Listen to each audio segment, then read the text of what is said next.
freshly carved out of India, the land of the pure, otherwise known as Pakistan, was born in 1947, and it was then that my grandmother was told that she couldn't conceive. Desperate for a child of her own, my grandmother did what anyone would do. She consulted those who, were considered experts on matters of the human body, elders, women's circles in the village, local mystics, shamans. Every night, just past midnight, go up to your rooftop and pray under the night sky. Ask for the blessings of the saint, and you will be blessed with a child, was the advice that followed. Every night, without fail, Granny made her way up to the rooftop to pray under the night sky as the stars watched on in curiosity. 1 year, 2 years, 3 years, 11 years of nocturnal roof tripping, and Granny woke one morning to recall a dream. An old bearded man had appeared to her, palms extended and covered in bright rose petals. She knew then that her prayers had been answered. Granny gave birth to my mother, the miracle child.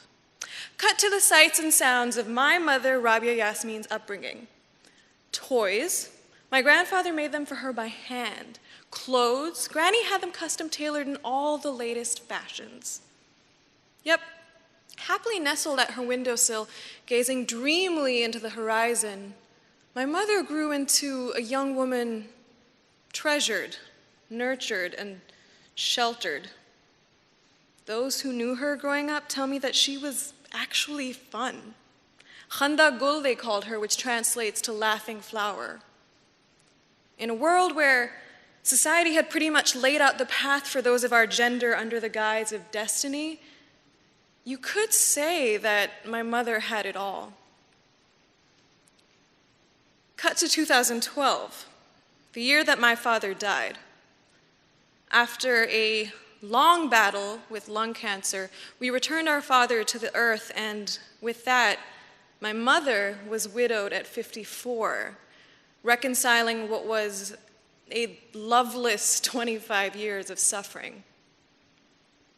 We sold our home in Pakistan and packed our bags. Cut to the American dream. My mother found herself in the Garden State of New Jersey. This was it, a new life, a new country with new laws, a new driving test, paperwork, lots of paperwork, white people, black people, lesbians. Fresh off the proverbial boat, my mother did what all new immigrants do, take on the very first job that they can find. For my mother, this was Shoprite. Shoprite, I asked. Yes, Shoprite, she said. What is that? What will you do there? Seafood clerk. Seafood clerk. The woman in whose presence I dared not cuss, the woman who grew up with the custom-made toys, the treasured, the nurtured, the dreamy gazes into the horizon, the laughing flower, was now a seafood clerk, standing for a 9-hour shift behind a counter, chopping seafood and lifting heavy bags of ice for $9 an hour. My mother, the miracle child? One day I went to Shoprite to surprise my mother, and for a few moments I just watched her from a few aisles away. Hairnet and cap covering her head, apron tied and gloves on.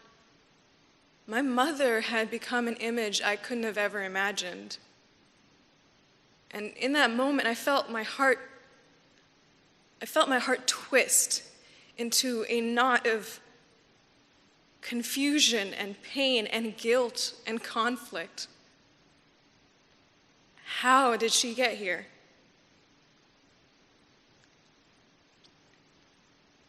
Cut to Jill.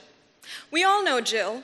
White, blonde, wrinkle-tattooed arms reminiscent of mosh pits and motorcycles, dingy bars and neon lights. Jill is foul-mouthed, with zero fucks to give. She is everything that my mother was warned about growing up, a Western woman, while my mother was a teenager learning the rules of Pakistani social etiquette, Jill was probably in a Corvette getting hammered with her first crush. My mother was not a fan of her new partner at the seafood counter, no. Tired after a long day's work, she'd come home with a list of Jill's vices. Every day she's hungover, she's always smelling so bad and like alcohol, she's always whining and complaining, and she's always taking cigarette breaks, and she's always saying such bad words. Like what, Mom? What did she say? You know, fuck this, fuck that. In my then 26 years of life, I had never heard those words uttered from my mother's mouth. Unsure as to how to respond, I offered her words of, awkward encouragement and motivation, and wondered where this social experiment was taking us. Cut to the day that my mother strikes back, tossing her bag and apron across our cluttered table of coupons and credit card offers. My mother was home with a zing. Something was different today. I did it! Today I did it! What happened? What'd you do? Today, Jill was the same. She was complaining like usual. She said that she was hungover and that she had a bad headache. So I said to her, you know, Jill, maybe if you didn't get drunk last night, you wouldn't have a headache today. Okay, and? So Jill says to me, you know what? Fuck you, Rabia. Her eyes widen. My mother pauses for dramatic effect. She is an animal ready to pounce. So I turned to her. I turned and I said, no, Jill, you cannot fuck me. Boom. Mic drop. It was a battle of wits at the seafood counter, and my mother had crushed Jill. And in that moment, I saw it all. I saw the teenager in Pakistan, that treasured and nurtured girl, Khanda Gul, the teenager learning social etiquette, the widow, and her destiny. And then I saw her there at that seafood counter with Jill. There she was. My mother was taking the reins of her destiny, evolving. And I was in awe. Cut to today.